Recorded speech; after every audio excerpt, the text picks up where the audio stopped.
On en a beaucoup parlé, vous le savez, depuis le mois d'octobre, même depuis un an. Le cannabis est maintenant légal au pays sous sa forme séchée pour le fumer, puis on peut prendre de l'huile également. Mais on attendait une prochaine phase de légalisation et donc à partir de l'année prochaine, à l'automne 2019, ce sont les produits dérivés du cannabis qui seront légalisés. Alors, dans ces produits, vous en voyez quelques-uns mentionnés à l'antenne, à l'écran, boissons, friandises, chocolat, café. Alors, on parle ici d'huile de hashish ou de produits de beauté, mais aussi de boissons, donc. Alors, Santé Canada a lancé aujourd'hui la consultation publique sur la réglementation de ces produits.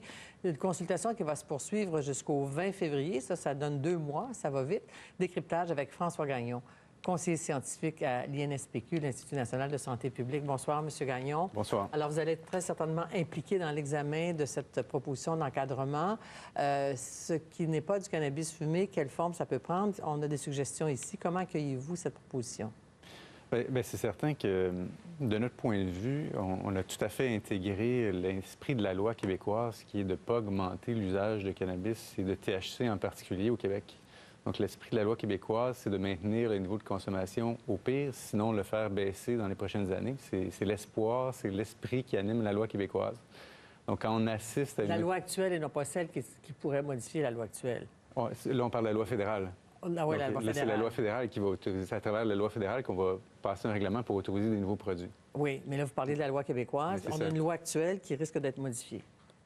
Oui, au provincial, vous voulez dire. Il y a déjà des prescriptions dans la loi provinciale qui permettent l'autorisation de produits éventuellement à travers des règlements. Donc, il y a déjà le hashish qui est prévu dans la loi québécoise, mais il pourrait y avoir d'autres produits éventuellement.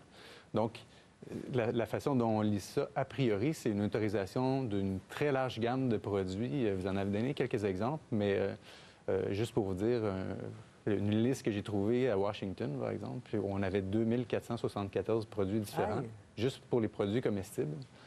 Dans les produits concentrés, il y a aussi une très large gamme de produits qui soient sous forme solide ou plus liquide. Là, quand on parle de résine de différents types, comme de type hashish, mais aussi d'autres types de résine.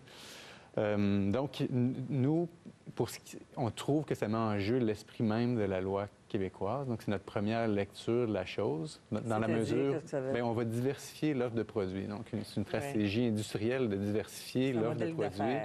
C'est ça, on diversifie des produits, on offre plus de produits différents pour plaire à plus d'usagers, donc pour attirer plus d'usagers. On va aussi se permettre comme ça d'intensifier la consommation des usagers existants. Donc, c'est tout à fait ce qui s'est produit dans les États comme le Colorado, là, pour lequel on a des très bonnes données. Puis, donc, on a vu une intensification de la consommation des usagers existants. Donc, il y a de plus en plus d'usagers quotidiens, quasi quotidiens. Il y a de plus en plus d'usagers aussi qui... Parce qu'on trouve que c'est moins nocif sous ces formes-là que...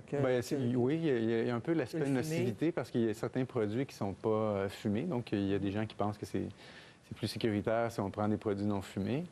Mais il y a aussi l'aspect, je veux dire, attrayant, dans le sens où, par exemple, quand on a des chocolats, bien, le goût est différent. Ce n'est pas le goût du cannabis habituel. Ce n'est pas le goût des terpènes naturels qui sont dans le cannabis. Donc, on a des différentes tentatives pour rendre les produits attrayants pour les usagers, en les sucrant, en les salant, par exemple. Là, j'ai vu aujourd'hui qu'on pensait autoriser les beef jerky. Je ne connais pas la traduction en français, mais c'est des petites languettes de bœuf salé. Donc, on aurait... Bœuf séché, comme Bœuf séché, c'est ça. Donc, on aurait ce genre de produit-là disponible. Donc, vous voyez, on diversifie les goûts, on diversifie les formes, puis on rend ça plus discret peut-être aussi. Là. Donc, par exemple, la fumée, c'est très visible, puis c'est très odorant. Donc, on repère ça assez facile. Donc, pour les usagers, c'est peut-être plus facile d'en faire usage de manière un peu plus discrète. Oui, j'allais dire, à l'apéro, il y a toutes sortes de choses offertes, puis il y a la petite assiette à côté de languettes de bœuf séché. C'est ça. Alors, je vais vous montrer un tableau ici, mesdames, messieurs, où on entend limiter, qui va vous indiquer comment on entend limiter la quantité de THC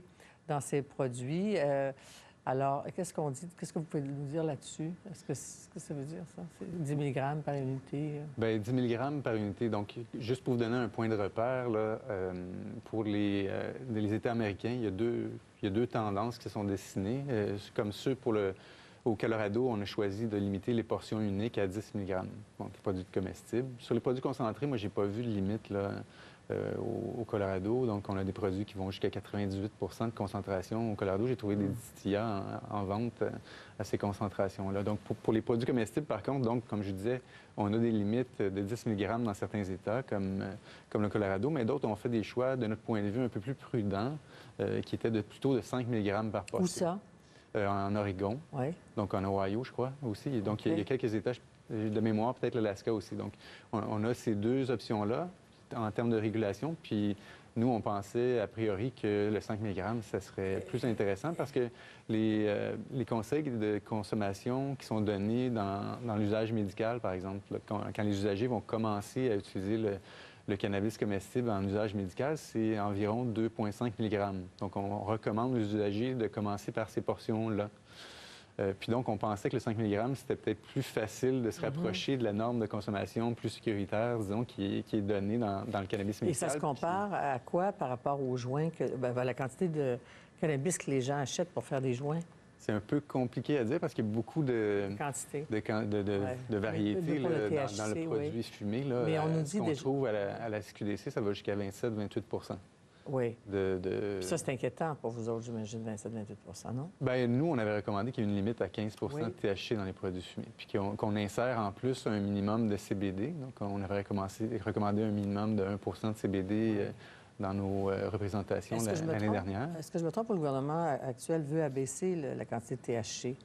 J'ai pas entendu ça dans les intentions gouvernementales. C'est peut-être des choses qu'il va falloir visiter dans l'autorisation des produits comestibles au Québec. Mais à ce moment-là, ce serait moins attrayant. S'il y a pas assez de THC, ça rend ça moins attrayant pour contrer le marché noir? En fait,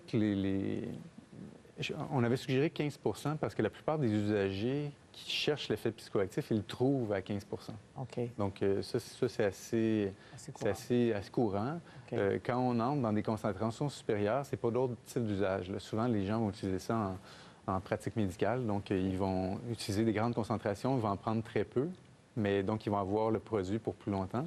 Mais il y a aussi des consommations de type binge. Là. On voit ça en alcool, par exemple. Des gens qui cherchent à vraiment avoir un high très fort, là, donc à être presque sonné ou assommé. Là. Donc, pour certains usagers, c'est ça. Donc, l'idée d'avoir des concentrés à 65 là, c'est la moyenne dans l'État de Washington des concentrés qui sont vendus.